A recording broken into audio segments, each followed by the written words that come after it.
It is now my pleasure to introduce the opening panel this morning. The panel discussion is going to be on partnerships in a fast-moving innovation landscape, which will be moderated by Axel Leblois of G3 ICT. As many of you know, innovative products and services entering the M-enabling marketplace are driven by a wide variety of partnerships among assistive technology vendors, nonprofit organizations, venture capitalists, government entities, and academia. This session will feature several success stories of partnerships which have transformed the field of enabling technologies. And it is my pleasure to introduce our panelists this morning. We have David Dikter, CEO of Assistive Technology Industry Association, formerly known as ATIA. Malcom Glenn, Strategic Partnership Manager of Uber Technologies. Suzanne Montgomery, Vice President of Compliance at AT&T. And hopefully, at one point, Karen Peltz Strauss, but I don't know if she's here.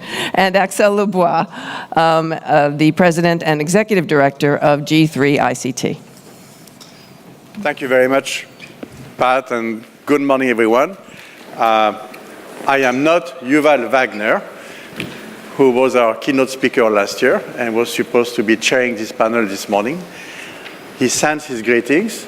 His attendant could not get a visa to come to the United States, so he could not travel to join us. But he sends his warmest regards to the entire group of friends and colleagues here at the Enabling Summit.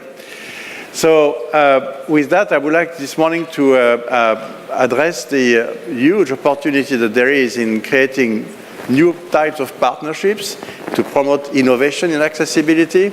And so to actually respond to that challenge, we have three right now highly qualified panelists, maybe fourth. I don't know if Karen is going to be joining us or not, but she also would be welcome if she comes in at any time. So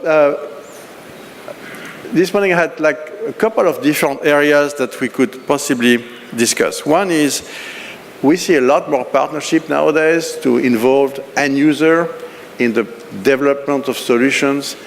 And I know that your three organizations in different ways has done that a lot. So I would like to discuss that. There are also questions about how to structure innovation between different type of partners. Here is Karen, fantastic.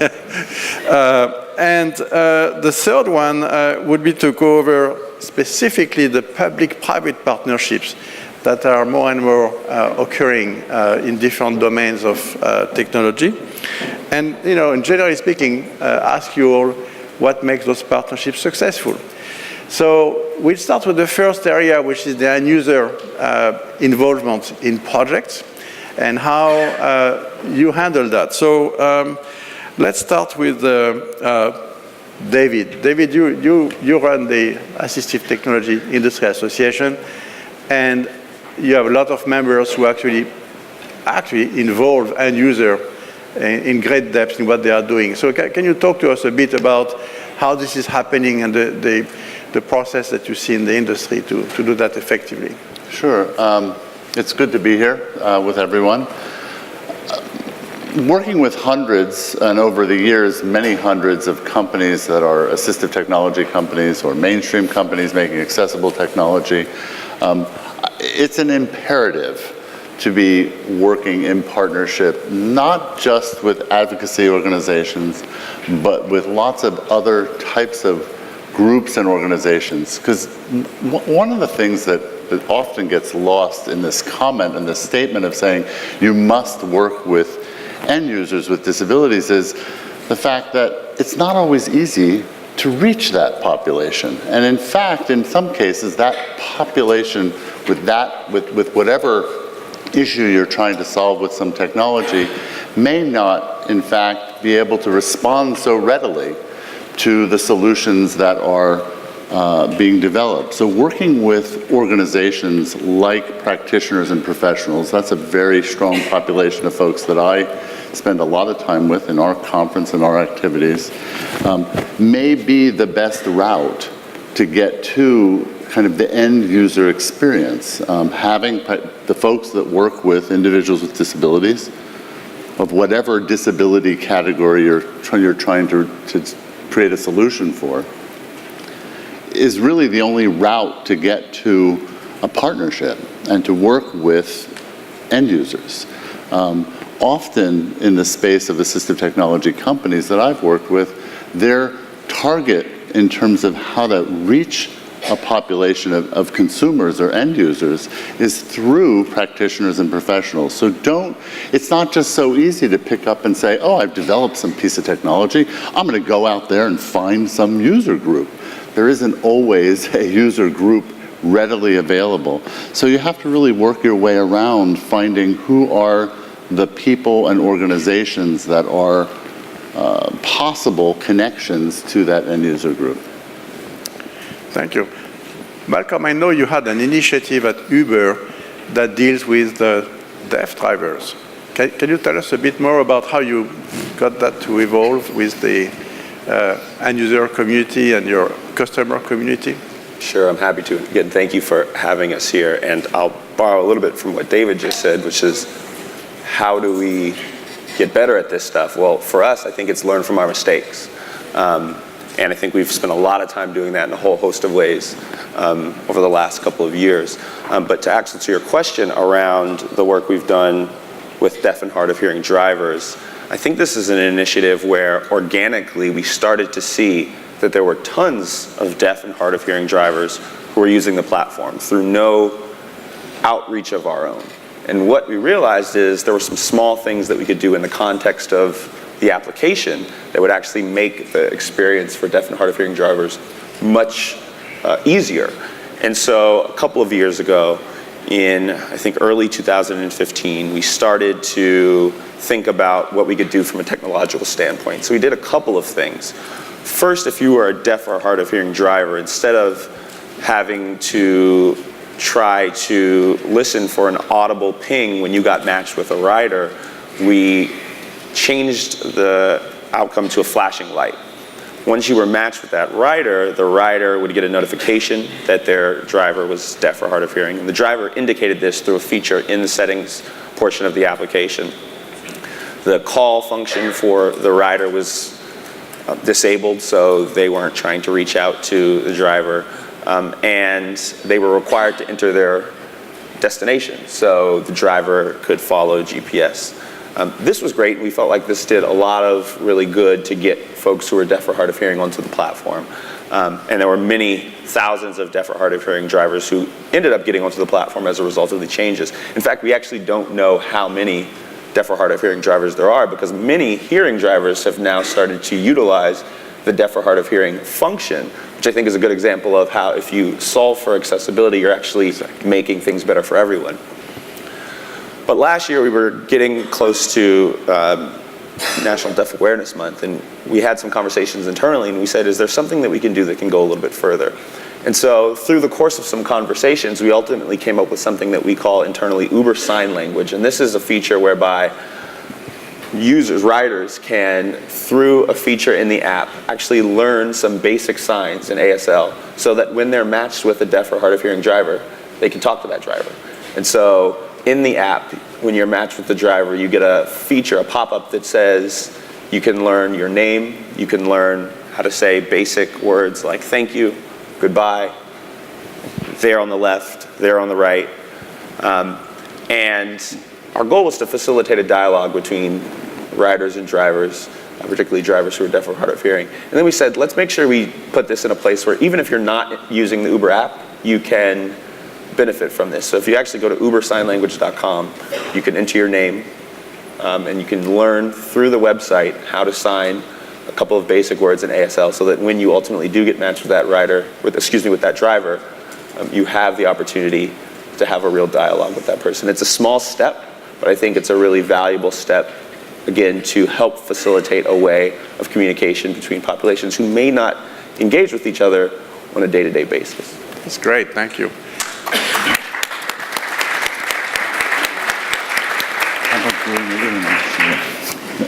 Suzanne, you have had at AT&T for many years the AAPAA panel, the AT&T Advisory Panel on Aging and Accessibility. And my understanding is we actually wrote a white paper on that a few years ago at GICIT, that it has brought a lot of benefits to AT&T in understanding the user needs and actually creating new products. So if you could share some of your stories, that would be very, very, very appreciated. Oh, absolutely. So at AT&T, we have this group, we call it APA, because at AT&T, everything turns into an acronym. The AT&T Advisory Panel on Access and Aging.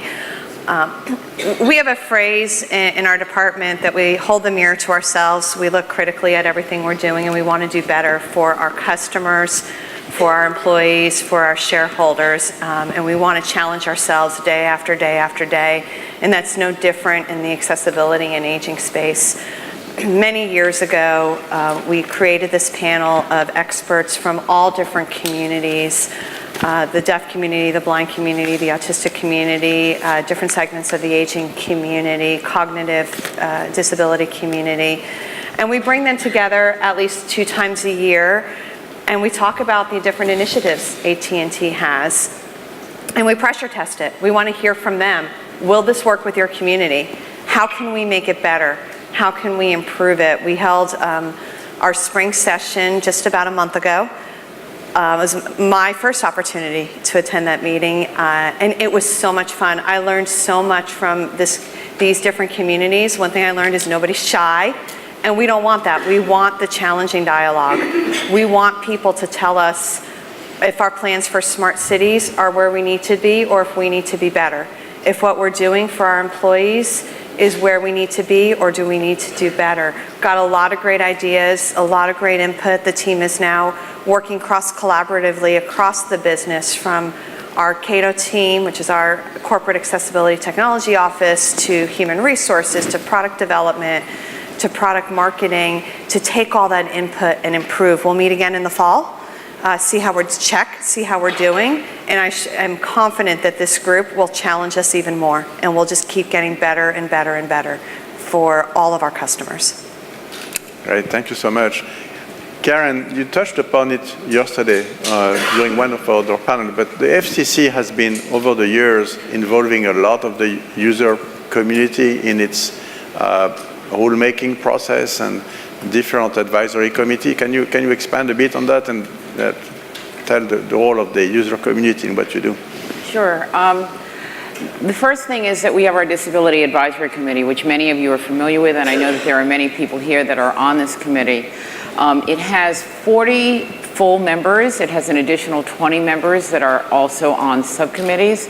So we have as many as approximately 60 people come together about 3 times a year to discuss a range of subjects on everything addressing telecommunications, advanced communication services, video programming. There are consumers, there are service providers, manufacturers from various industries, telecommunications, video distributors, and researchers, educational institutions, and it provides a magnificent forum for us to receive feedback. The advisory committee, for example, provided extensive recommendations on real-time text. I know I'm not going to go into that, that may be another question, but in addition, we've had other advisory committees that have been targeted for specific issues. So one of the, I think, best examples of collaboration was our Video Programming Advisory Committee, which was created or required to be created by the CVAA. And I will tell you, having worked on the CVAA, those of us who at the time were advocates were very hesitant about putting a requirement in for an advisory committee. We thought it was a delaying tactic. In the end, it turned out to be the best possible thing. There are so many combinations of service providers and equipment devices that go into ensuring that captioning on the internet works. From different players to different ISPs, there's just, it's basically, somebody once told me that the combination was in the thousands. To make all of that work required extraordinary cooperation and coordination.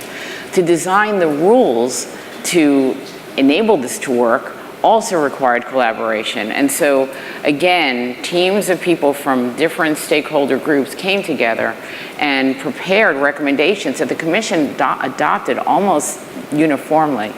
That same group also provided recommendations for video description. Then we had another advisory committee, also required by the CVAA, called the Emergency Access Advisory Committee, and that resulted in a recommendation for text to 911.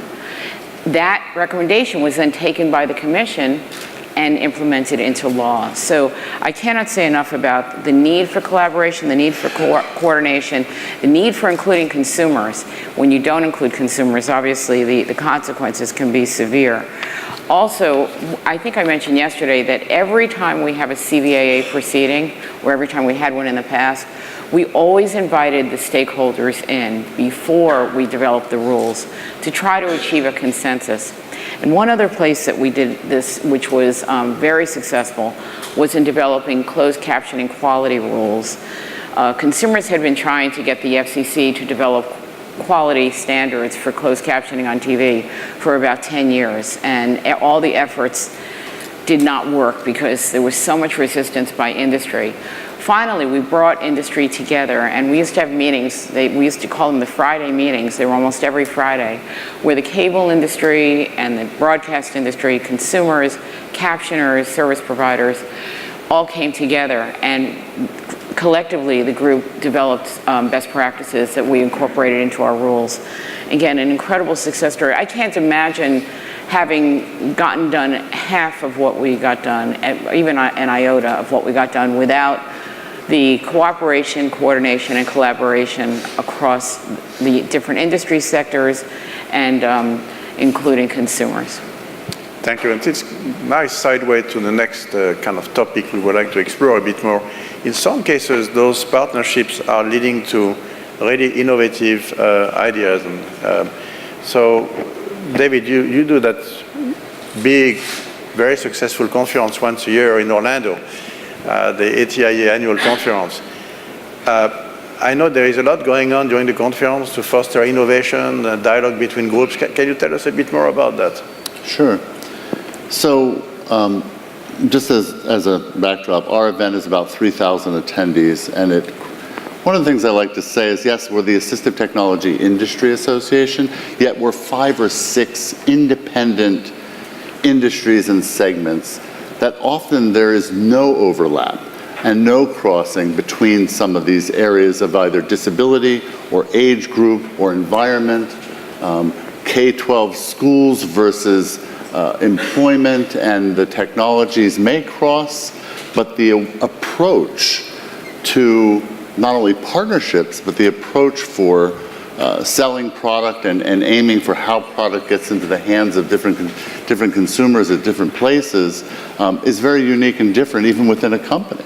How technologies for the blind, companies that sell those technologies operate versus low vision can be very distinctively different in how they operate. So since I've been working with ATIA for such a long period of time, our approach around partnerships, like most of our companies, like many of, like as Karen describes and Malcom describes, and with AT&T, is a really broad, open arm strategy.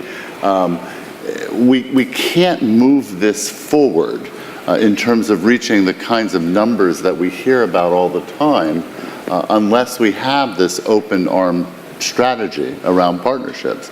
So for my organization, any NGO, any nonprofit can have an opportunity to meet, to have meeting rooms, to no charge, no fee. They can come in, they can get discounts to bring in their constituents just to attend the conference.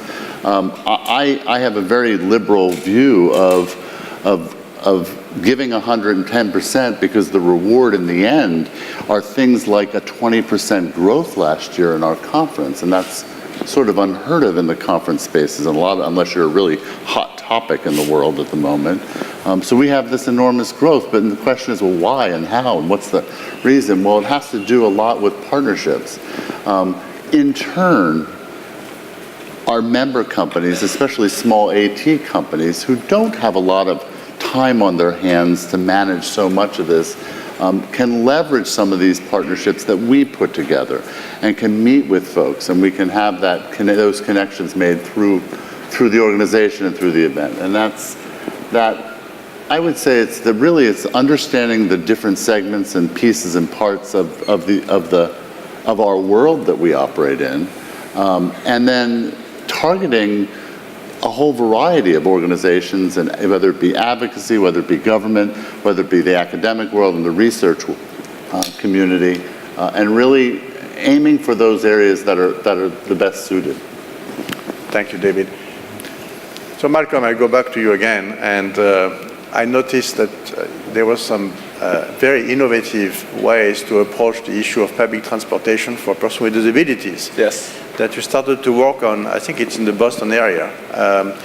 And I would be quite interested, I think our audience would be very interested to know how did it come about? With whom do you work? Which entities kind of try to move forward with a partnership with Uber to solve some difficult issues? Yeah, well, the city of Boston put out an RFP a couple of years ago. They were looking to improve the quality of their paratransit service across the city. And I know David is a Boston guy, but for folks who don't know, the ride in Boston, which is the paratransit service, actually covers a great deal more than Boston. It's something like 700 square miles, but it doesn't do a particularly good job of doing so, I think. Hardly. Is the feedback from a lot of users. And so they put out an RFP and basically said, hey, look, we're trying to improve the service, but without significantly raising costs, because they're very cost constrained, as are many paratransit institutions in many cities across the country. And so through our engagement, we responded, we talked through what we could potentially do to help them.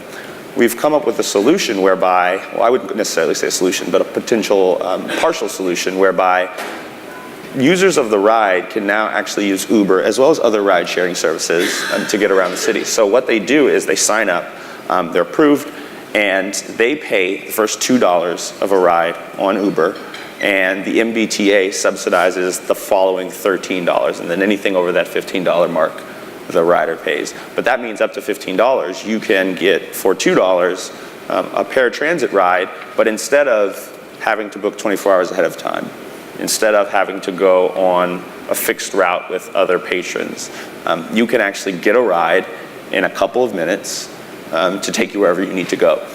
And it's been transformative in a lot of ways because it's really flipped on its head the way that I think people approach paratransit in a lot of other places. This wouldn't have been possible everywhere. I think this was possible in Boston because they were proactive about thinking about ways to solve for some of the issues they have. But it was also possible in Boston, for us at least, because we have a wheelchair accessible vehicle option in Boston. And this is something that we don't have everywhere. And as much as I think I've spent the time that I've been here thus far talking about a lot of our successes, wheelchair accessible vehicles, particularly for power wheelchair users, is an area where we've really struggled over the last couple of years. I think we've been very slow to solve for it for a whole host of reasons, which I can get into later. The model, as it grew, and it grew very quickly and organically, did not do a good job of taking into account wheelchair accessible vehicles. We are making some really significant progress in solving for that, but there are a couple cities where we have made the progress beforehand. Boston is one of those cities, and so it was an opportunity where the government said, we want to solve for a problem that we have. We said, we may have the technological solution. It's not going to raise costs, either for users or for the institution, and we actually have accessible vehicle options there. So if you're a wheelchair user, that's an option for you if you're a paratransit user as well. So I think it's an indication of what we would love to do in places where other governments were looking to solve for some of the issues that exist with paratransit. Of course, I think we have a lot of due diligence we need to do on our own end, particularly around getting wheelchair accessible vehicles in a robust place. As I mentioned, we're making some really significant progress around that space. And so when we get there, and I think we will get there soon, I think there's a real significant opportunity for more public-private partnerships that really solve for the problems that governments have, utilizing the technology that private industry has, that makes outcomes better for all users. Thanks, Malcolm. Suzanne, AT&T has had a partnership with IRA for a while, and then you announced some further expansion of that partnership a few weeks ago. Of course, this is a very, very interesting step for the community of users who need guidance when they are outdoors or indoors. So could you tell us more about it? Sure. So AT&T is no longer just the dumb pipe connecting people together. We are always on the lookout for innovative technologies to bring to our customers. About 10 years ago, we started the concept of a foundry where we created these technology labs around the country, and now we have some internationally, where entrepreneurial tech companies can come and in a safe place work on their technology, get some support from experts at AT&T. And through that, not too long ago, we created a partnership with a company called IRA. It's AIRA.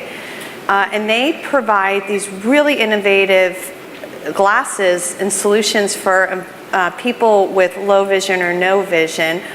I actually had the opportunity to go to their offices and their lab in La Jolla, California during the CSUN conference a couple months ago.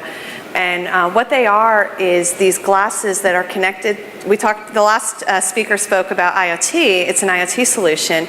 Glasses that are connected to the internet, and through a system with kind of a call center support, they can get the users can get real-time assistive technology to supplement vision.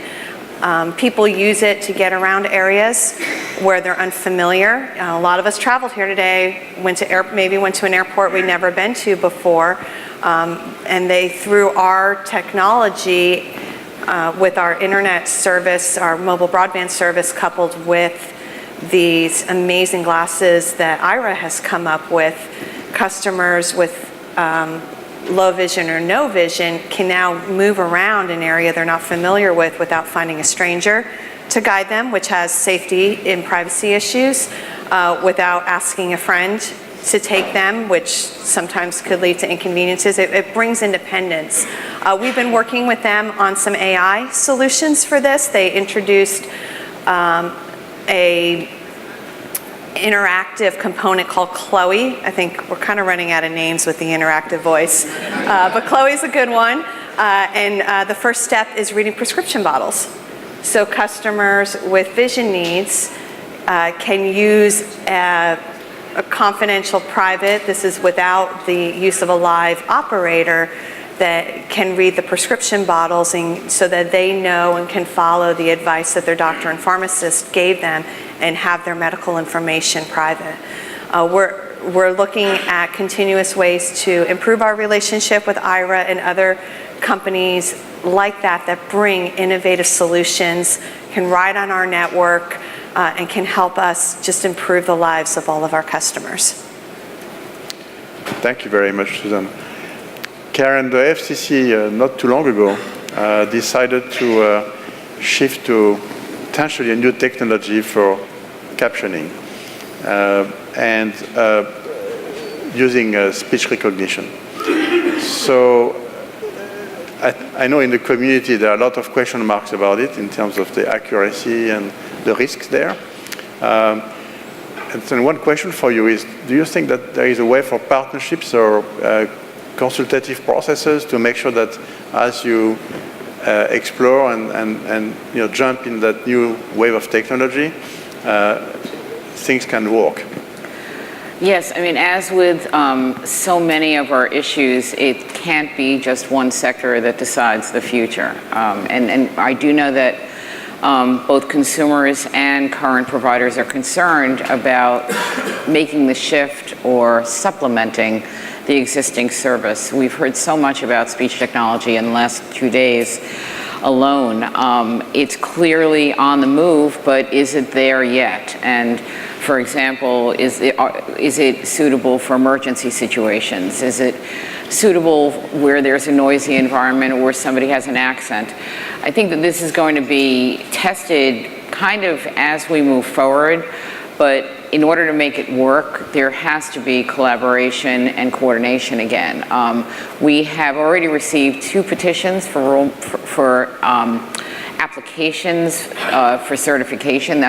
In other words, we have to certify somebody, we have to certify an entity before they're allowed to provide service. We've received 2 applications specifically to provide automatic speech recognition. So already we have some newcomers to the field. These are not current providers. We know that most of the providers that do exist now are experimenting with ASR. They do see it as one of the ways of moving forward in the future. And as with all of our projects, we expect, not even encourage, but really expect that each of the providers that are engaged in this new technology are going to be working with consumers to make sure that it meets their needs, to make sure that it works. So, and also I should mention that there are a lot of, not only these relay service providers and not only the consumers as stakeholders, but obviously so are the providers of the speech recognition technologies. Companies like Watson and Microsoft and Google have made remarkable strides, and I'm sure I'm leaving out many others, but having those companies also work with the providers and with the consumers to make sure that this works and to figure out the situations where it may not work is going to be very important as we move forward. So I would like to ask the 4 of you the same question, kind of a concluding remark before we go to Q&As.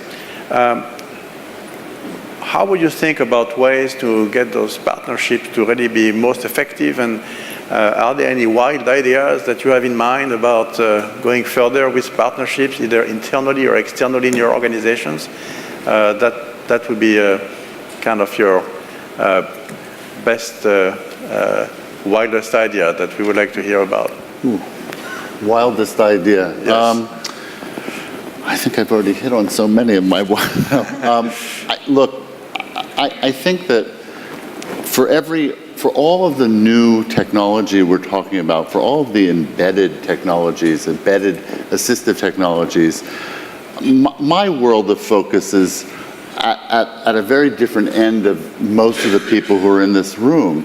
It's often working with the practitioner and professional who's interacting and trying to solve the issue of which technology is going to work for this individual. It's not about this very big picture of AI. It's about which individual little piece of technology is going to work with this consumer who has severe learning disabilities, is almost, can't read, and is not functioning in a classroom in a school.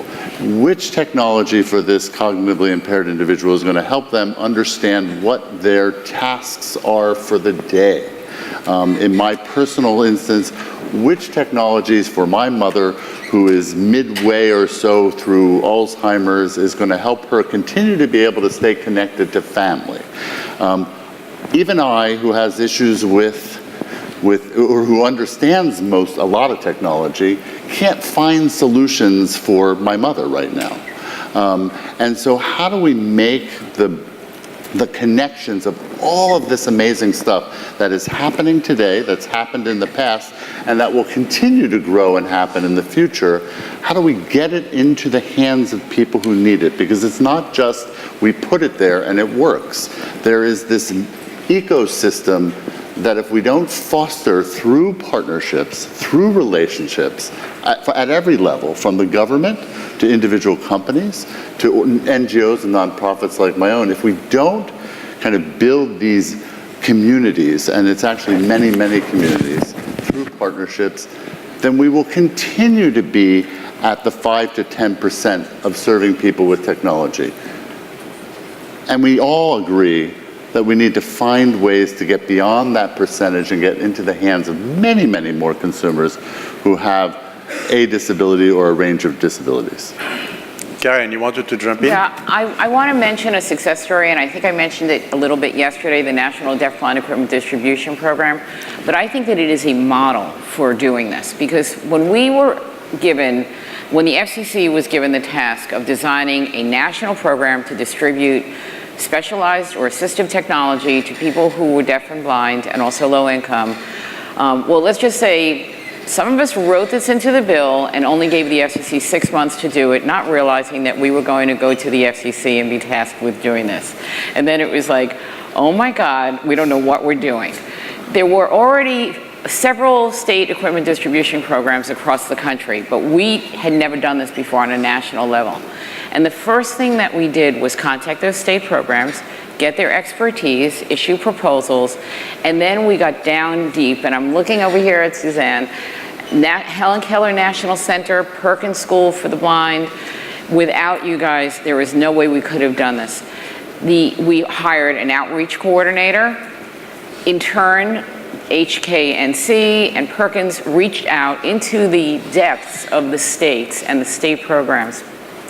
In addition, the outreach coordinator developed partnerships with various local organizations, government agencies, service providers, universities. They worked with local politicians to create events in markets to promote this to the press.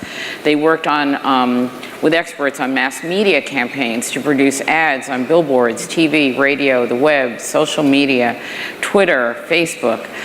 They developed local fleets of service providers, people that could assess, and it very much like what you were just saying, we had to create a program where each person would be assessed on their individual ability. This was a community that had nothing, and most people in this program have never used the telephone before. They had never used the internet.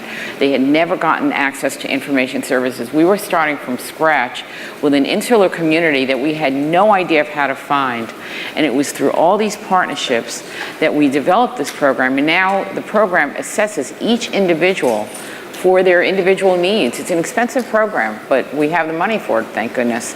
And then each person is also trained, so we needed trainers on the ground. When we made the program permanent last year, we actually added money for training the trainers. We have money in the program for assessments. We have money in the program for travel. All of these were critical to make it truly a complete ecosystem that has worked remarkably. And I believe that around 6,000 deafblind people have gotten equipment, probably more by now. Again, you can learn more by going to ICANN Connect.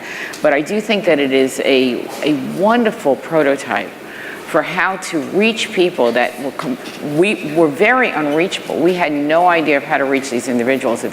Many of people who are deafblind are not part of organizations, and it was through this coordination and collaboration, again, with Helen Keller National Center, with Perkins School for the Blind, and with the ecosystem of state equipment distribution programs. They have their own association as well, that literally magic happened. And within a year, we were already serving about 1,000 people, and I said it just snowballs. So, a good prototype. Thank you, Karen. Malcom? I would say, certainly from the perspective of Uber, we are and have never been experts in this, but I think perhaps unlike some number of years ago, we have people in the company who are deeply committed to getting it right. And so we welcome the opportunity to work with folks in the community who can help us be better. I think about that from my own personal perspective. I didn't know a lot about accessibility before I came to Uber, but I think it's been something that's become a real passion of mine. I'm on the board of a really amazing organization called the World Institute on Disability that I think has helped inform my views and my engagement with this issue. I think we have a lot of work to do. I think we have a lot of work to do around things like mitigating service animal incidents for blind and low vision riders. I think we have a lot of work to do, as I mentioned, around making sure that we have a robust allotment of wheelchair accessible vehicles in many places around the country. And I think you're going to hear some really exciting things about that I can't talk about right now in the next couple of months. And so, particularly in the last year, when I think about the introduction of a new CEO who has been far, far more committed to this issue, accessibility writ large, than has anyone in our previous leadership, I think we have some really unique opportunities from the top down to really engage and improve in areas where we haven't done well, and to crystallize and solidify some of the areas that we've gotten a little bit better over the years. So I would say recognize that we're not experts in this. We welcome your expertise, and I think we have a group of people across all different aspects of the company who are more deeply committed to getting these issues right than we ever have in the past. It's not going to mean that we're perfect. and I don't want to falsely set expectations, but it does mean that I think we're going to be better than we've ever been. Thank you, Malcolm. Suzanne, the last word. Sure, so I'm actually going to pick up on a lot of what Malcolm just said. Axel, you started the question with what's our wild idea? So AT&T is a big company. We have about 250,000 employees. My wild idea is I want to make everybody an accessibility champion. Really get our message out, not make accessibility design, accessible customer care interaction a bolt-on to other processes, but just embedded into the fabric of the company. Go back to the history of AT&T and the invention of the phone. Alexander Graham Bell was trying to find solutions for the deaf community when he happened to invent the phone, and the rest is history. But I want to get us back to that core as a company, that we are focused on accessibility first in everything that we do. And if I can crowdsource this with 250,000 employees from every walk of life, from every community around the country and around the world, I just imagine the amazing impact that would have.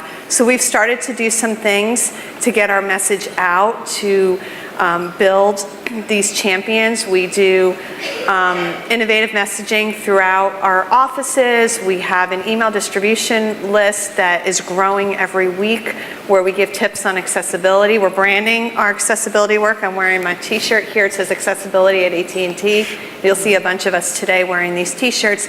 Just getting the message out there and getting our leaders and our employees and our frontline folks who interact with our most important asset, our customers, to live and breathe this every day and catch the bug that I caught when I joined the accessibility team earlier this year, because it's so infectious and it's so much fun, and I really feel like I'm making a difference. And if I can spread that contagion to the company, the power that this crowd can bring is infinitesimal. So that's my wild idea. Great, thank you so very much. And we have a few minutes for question and answers, so please raise your hand if you have any question for any of the panelists or all of them. Can you have the microphone, please?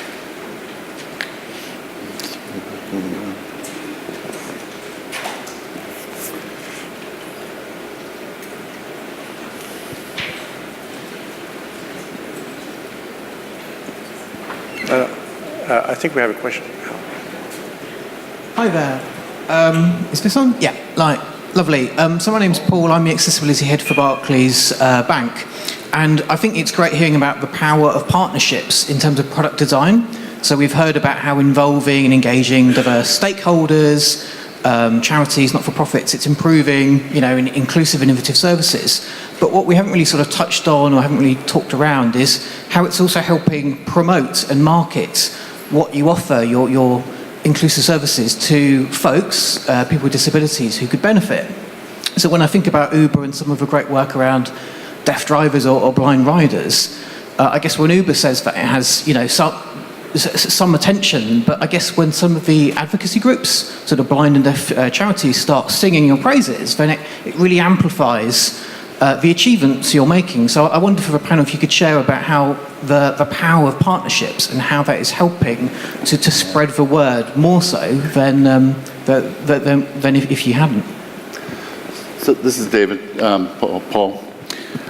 So I often tell, especially larger companies or other companies, at my conference we run about 350 educational sessions over the course of 4 or 5 days. And I tell companies, especially large companies, to look at those sessions. If your technology is not there, you've missed the boat. The people of my event in the world of access and assistive technology are the ones taking technology and leading and influencing people with disabilities, persons out there, consumers, and handing to them technology.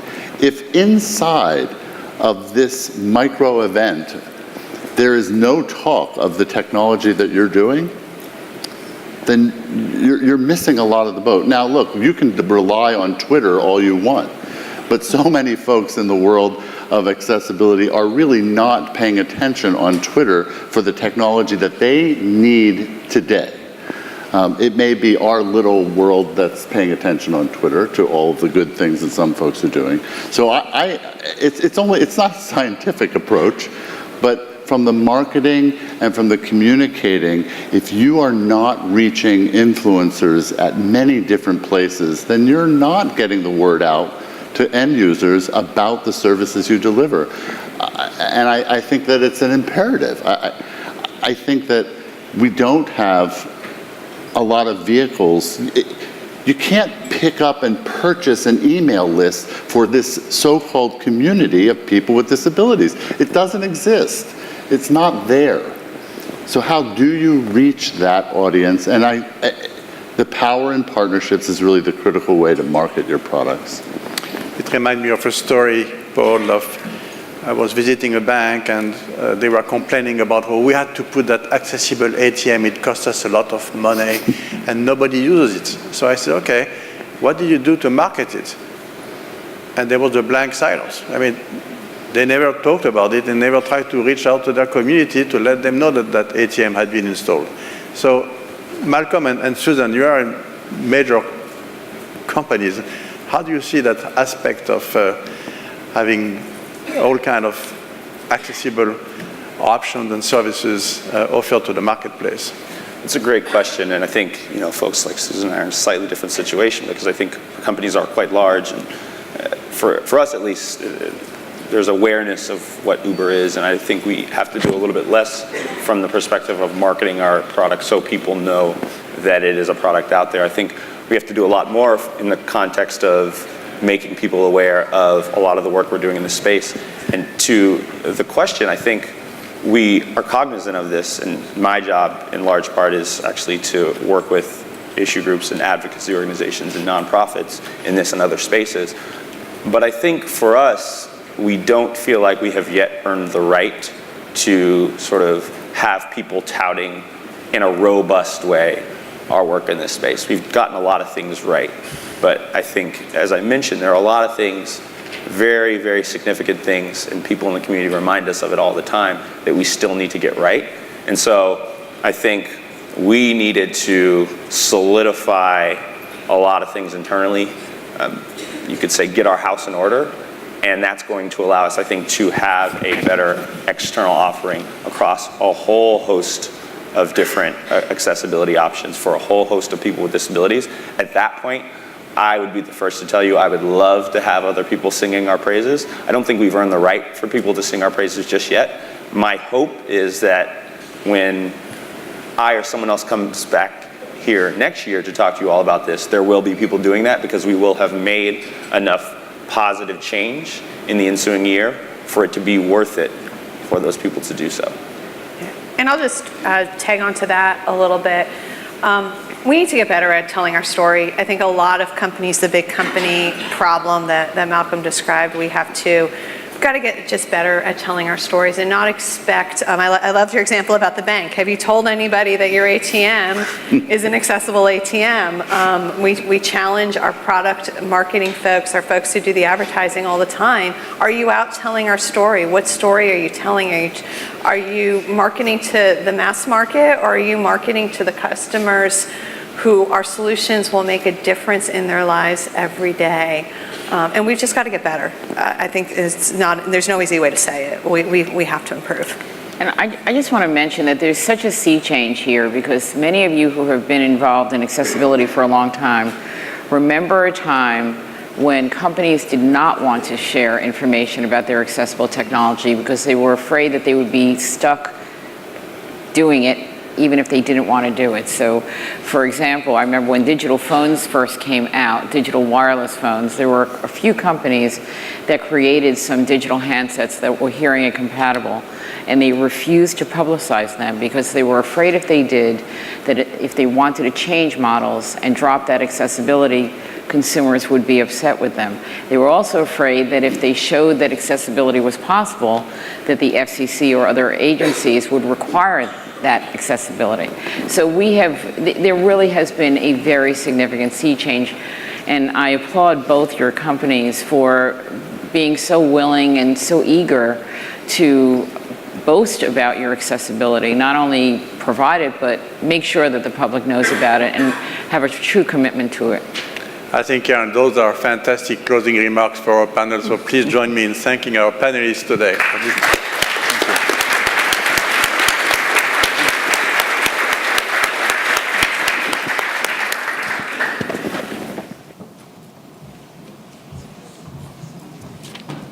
Thank you so much to David Dikter, Malcolm Glenn, Suzanne Montgomery, and Karen Peltz Strauss. We appreciate your participation.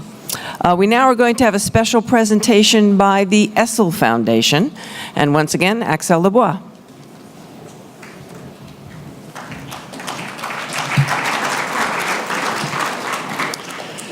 Thank you very much, Pat. We have a very special event that will take a few minutes.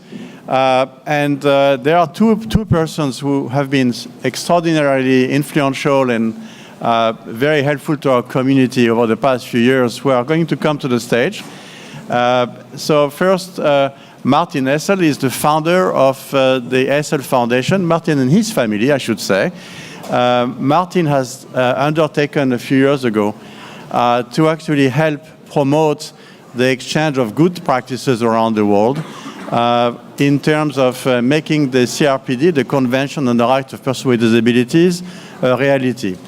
And those of you who are familiar with the Zero Project will remember the extraordinary level of energy and exchanges that occur in Vienna once a year in February, which I don't really like too much because it's cold and snowy, but the meeting is very warm and very beautiful. And what I want to say there is that Martin has been a very successful entrepreneur in industry in Austria, and really has devoted, he and his family, his life to promoting the rights of persons with disabilities in very innovative ways. And the reason why the Zero Project is so very successful and so very useful is that it devotes a lot of time in researching the best practices in different countries around the world. And you fund the travel cost of many of those champions from developing nations and all over the world to come to Vienna to have a chance to share their good practices. And that one detail makes the Zero Project Conference quite unique around the world. Actually, to me, it is now much more powerful, much more useful than some of the official meetings around the CRPD. So with that introduction, Martin, you have a very special announcement today to make. Thank you for joining us. This is an honor to have you here. Thank you. And I would leave you the stage. Yes, good morning, everybody. Thank you so much, Axel, that you invited me to be with you these 3 days. And it's amazing what energy is in this room, isn't it? I have learned so much in this just 2 days, new innovations, new fighters for the rights on persons with disabilities, and it was fantastic. Thank you so much for joining this with me. Before I will hand over the certificate from Zero Project to a very innovative approach, and thank you for joining this. I would like to give some information about the Zero Project. Who of you have ever been at the Zero Project conference here? Please raise your hand. 1, 2, okay, 3, 4, 5, 6. Oh, we have room for improvement, ladies and gentlemen. We have room for improvement. What is Zero Project? Zero Project is a organization founded and initiated by myself 10 years ago. And the goal is to promote and to support the UN CRPD, the Convention on the Rights of Persons with Disabilities. And that means nobody left behind.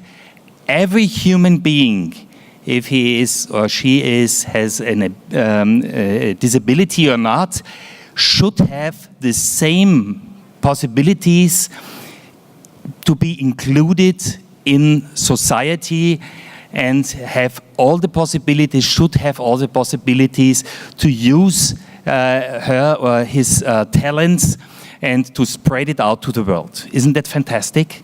That sounds very interesting, but what approach can a very small organization like the Zero Project do what is really needed? And as I was in former years a businessman, I learned that innovation is all about to change existing systems and to be really much better than in the past.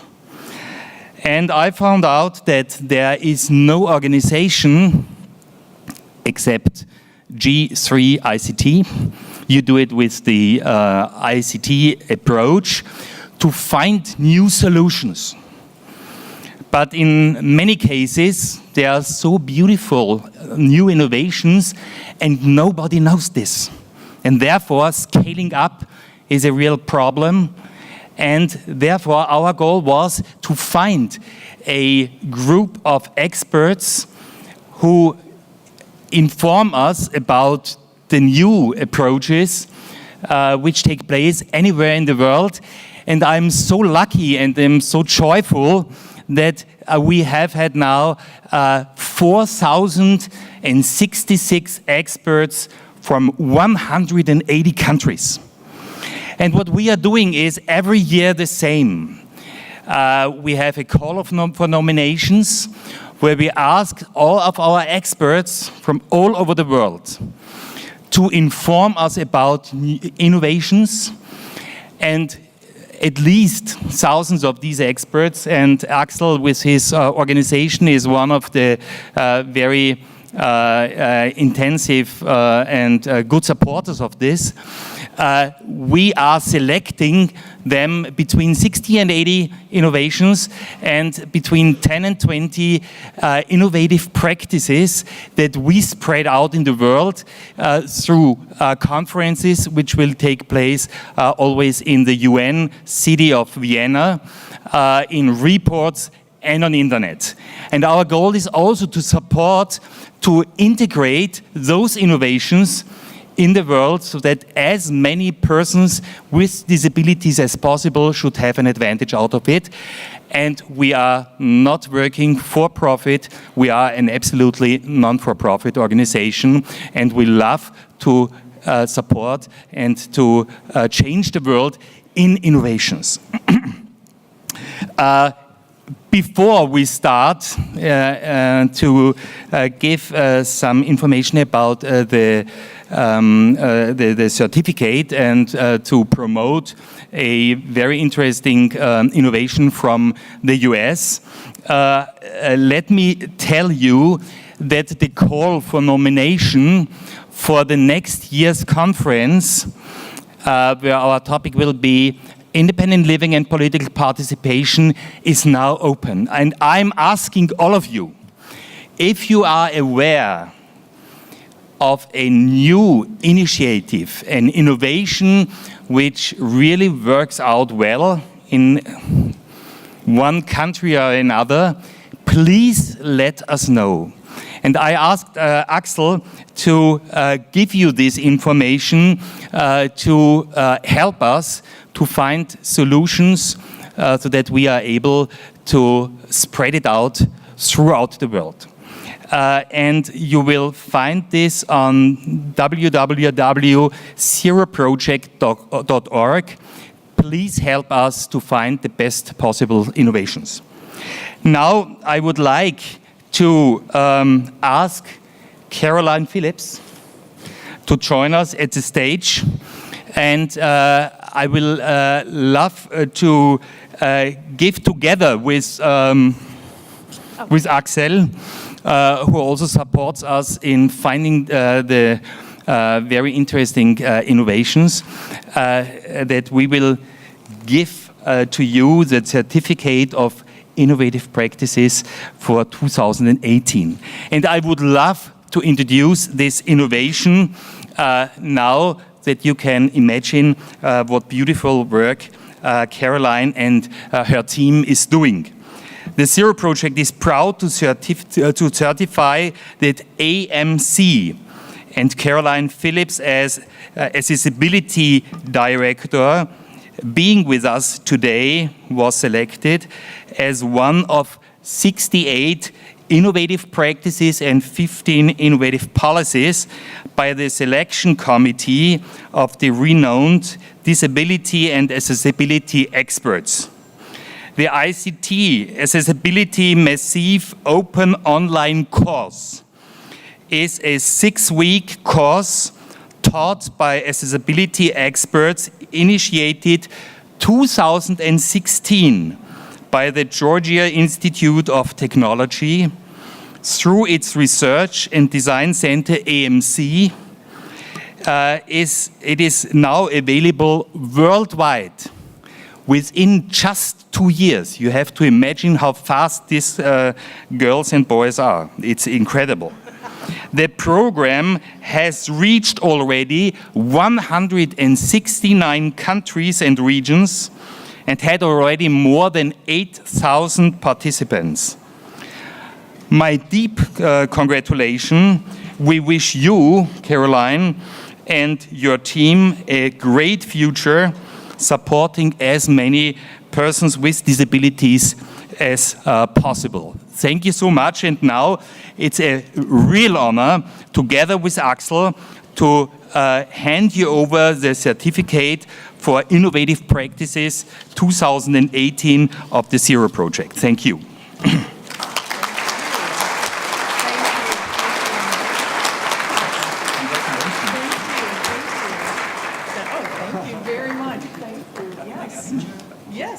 Yes. Here, we'll hold it together.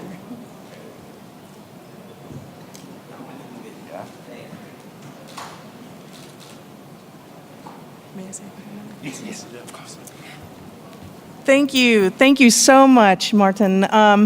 Truly appreciate it, and Axel, thank you so much. This is a very humbling and very exciting moment. I actually checked just a moment before I came up here, and we actually have a total enrollment of today. It's 10,831 students participating from 171 countries, and I was like, oh my gosh, that's great. So it continues to evolve, and a huge thank you to all of you. Starting back in, I think it was 2014 and 2015, Dr. Christopher Lee came up with this idea, and thank you, Christopher, for spearing this and moving it forward. And we came to this conference, and we asked a lot of you to sit down with us and be interviewed, and thank you for saying yes, because it's your content that continues to move it forward.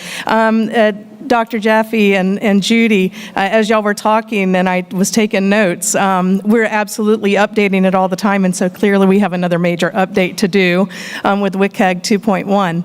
But the conversation continues, and I think often of Margaret Mead when I'm with y'all, when I'm at this conference in particular, and I think about the whole statement about never doubt what a thoughtful, committed group of citizens, thoughtful citizens can do. You really can change the world, and you have done that. So thank you for your commitment. We also are excited because today G3ICT spotlighted, and you released a white paper, and so thank you for doing that, spotlighting kind of the AMAC model, that inclusive and really accessible way of working together. We're committed to relationships and partnerships, and so we look forward to continuing to work with all of you that we're working with and growing that with all of you who are new to the conversation. So thank you, and take care. Thank you. Thank you so much. I appreciate it. Truly. Thank you. Congratulations. Thank you. Thank you. Congratulations to Carolyn Phillips and to AMAC. Well deserved.